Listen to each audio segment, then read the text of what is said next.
Friends, कैसे हैं आप लोग। आशा करता हूँ अच्छे होंगे। तो मैं हर्षित झा आपके अपने यूट्यूब चैनल हर्षित झा ऑफिशियल में आपका स्वागत करता हूँ। जैसा कि हम पिछले वीडियो में इलेक्ट्रॉन वोल्ट तक बता चुके थे, ठीक है। तो आज उससे आगे का ये बताने वाला हूँ, धारा का उसमें प्रभाव क्या होता है, heating effect of electric currents क्या होता है, ठीक है। तो हीटिंग ऑफ इलेक्ट्रिक करंट का मतलब समझते हैं। पहले क्या होता है कि जैसे हमारा कोई चालक तार है, ठीक है। तो चालक तार में जो हमारी धारा बहती है उसमें विभवांतर लगा हुआ है, ठीक है। तो आर प्रतिरोध के चालक तार के मध्य जो विभवांतर लगा उसके कारण जो धारा बहती है, उस धारा के बहने से जो चालक तार है ना, उसमें ताप की वृद्धि होती है, ताप बढ़ता है, ठीक है। तो उस ताप को ही क्या कहते हैं, ऊष्मा कहते हैं। यानी ताप मीन्स तापमान बढ़ना, गर्मी हो गई उसके अंदर, तो ऊष्मा, ऊष्मा मीन्स क्या होती है, गर्मी। तो गर्म हो जाता है तार। तो वही क्या है, धारा का ऊष्मीय प्रभाव। कि धारा का उसमें प्रभाव क्या हुआ, किसी चालक तार में जो धारा कंटिन्यू बह रही है तो उसमें उस चालक तार का तापमान बढ़ जाता है, ताप में वृद्धि हो जाती है। वो क्या कहलाता है, धारा का ऊष्मीय प्रभाव, ठीक। अब जो है ये ऊष्मीय प्रभाव जो है ऊष्मा, उसे हम H से डिनोट करते हैं, हीट होती है, ठीक है। हीट को ही तो कहते हैं ऊष्मा, तो इसीलिए इसको H से डिनोट किया जाता है। और जो हीट है उसकी जो यूनिट होती है वो क्या होती है, कैलोरी। कैलोरी में नापते हैं, ठीक है। लेकिन उस टाइम हमारा क्या हुआ था, कार्य हुआ था W, ठीक है। पिछले वीडियो में जो था हमारा वो क्या था, W बराबर VIT निकला था हमारा, ठीक है। यानी कि कार्य करने जो वैद्युत धारा थी, विभवांतर था और समय लगा, तो उसमें क्या हुआ था, कार्य किया था। किसने, आवेश ने कार्य किया था, ठीक है। तो इसका मात्रक क्या निकला था, हमारा कार्य का क्या होता है, जूल। तो हमारा जो 1 जूल होता है ना, वो किसके बराबर होता है, 1/4.2 कैलोरी। KACL भी लिख देते हैं कैलोरी को, ठीक है। तो ये लिख सकते हैं या कैलोरी लिख दो, जैसे आपकी इच्छा करे, ठीक। तो 1 जूल के अंदर कितना होता है, 1/4.2 कैलोरी, ठीक। तो यहाँ से हम अगर इसको इस तरीके से लिखें, H को S से कंपेयर हो रही है ना, ये H की वैल्यू निकल गई। तो अगर इसको हम ऐसे लिखते हैं, 1W यानी 1 वर्ग बराबर क्या होगा हमारा H निकालते हैं, इसको H भी कर दो ऐसे करके, तो ये हो जाएगा हमारा W/4.2 कैलोरी, ठीक है। जो हीट होती है वो क्या होता है, वर्क अपॉन 4.2 कैलोरी होती है, ठीक है। ये हीट होती है हमारी। अब हमारा फॉर्मूला क्या निकला था, W का VIT, ठीक। तो हम W की जगह क्या करेंगे, VIT पुट कर देंगे। तो W की जगह VIT पुट कर दो, तो क्या हो जाए, VIT/4.2 कैलोरी, ठीक।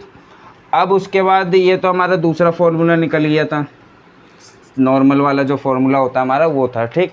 अब इससे आगे हमने क्या किया था, एक बार विभवांतर और प्रतिरोध का संबंध करके निकाला था, एक बार क्या किया था हमने, धारा और प्रतिरोध का, एक बार विभवांतर का। तो अलग अलग 3 केसेस में निकले थे हमारे फॉर्मूले। तो यहाँ पर भी वही 3 केस होंगे सेम, ठीक है। तो किस तरीके से होगा इसको मैं बता देता हूँ, आप इसे नोट कर सकते हो, ठीक है।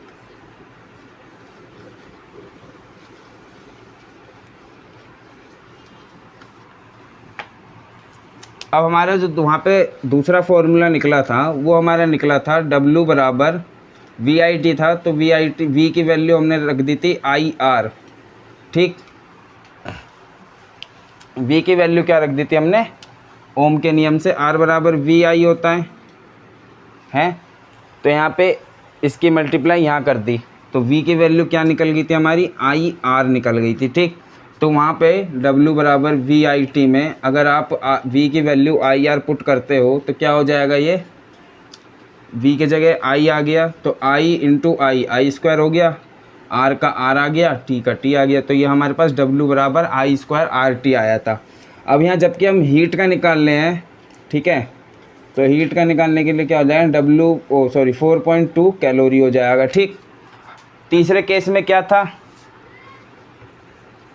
तीसरे केस में I की वैल्यू रख दो, I की वैल्यू निकालोगे यहाँ से तो क्या होगा, V/R हो जाएगा, ठीक है। तीसरे पॉइंट में निकालोगे तो क्या हो जाएगा, I की वैल्यू निकालो, तो I की वैल्यू क्या है हमारे पास, V/R।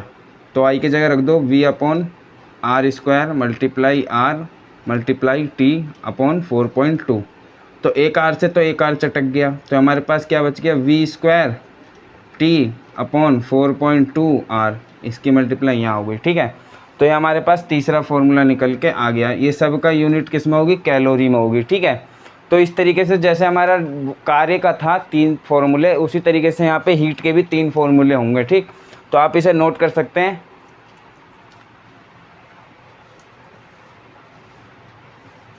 तो आपने नोट कर लिया होगा और आपको बोर्ड पे दिख रहा होगा, मैं लिख चुका हूँ तीनों फॉर्मूले जो हमारे निकले, तो उनको एक साथ लिख दिया कि H बराबर VIT/, ये होता है, ये इसके बराबर होता है, ये इसके बराबर, और यूनिट सबकी कैलोरी होती है, ठीक। अब यहाँ लिखा है कि भाई RT नियत ये, IR नियत ये, IT नियत ये। इसका मतलब क्या है? इसका मतलब यह है जब R यानी प्रतिरोध और T यानी समय जब नियत रहता है, तो जो हमारी ऊष्मा होती है ना, वो धारा के वर्ग के अनुक्रमानुपाती होती है, ठीक है।